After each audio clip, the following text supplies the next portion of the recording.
రాజశేఖర రెడ్డి గారు best programme ఆరోగ్య ప్రోగ్రామ్ని స్టార్ట్ చేయండి.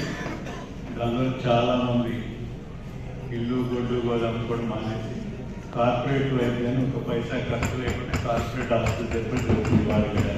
ఇది వన్ ఆఫ్ ఎక్సలెంట్ ప్రోగ్రామ్స్. కానీ ఏంటంటే ఈ మధ్య ప్రభుత్వాలు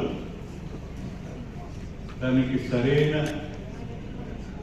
నిధులేక బకాయిలు పెరిగిపోయి 16,000 crores ఇవాళ బకాయిలు ఉన్నాయి. దాంట్లో పరిస్థితి ఏంటంటే హాస్పిటల్స్ ఈఎంఐస్ కట్టలేక, శాలరీస్ ఇవ్వలేక, డిస్ట్రిబ్యూట్ మా డబ్బులు ఇవ్వలేక ఈరోజు చాలా ఇబ్బంది పడుతున్నాయి ప్రైవేట్. ప్రతి హాస్పిటల్కి నియర్లీ 4 to 5 crores ఇవాళ బకాయి ఉంది.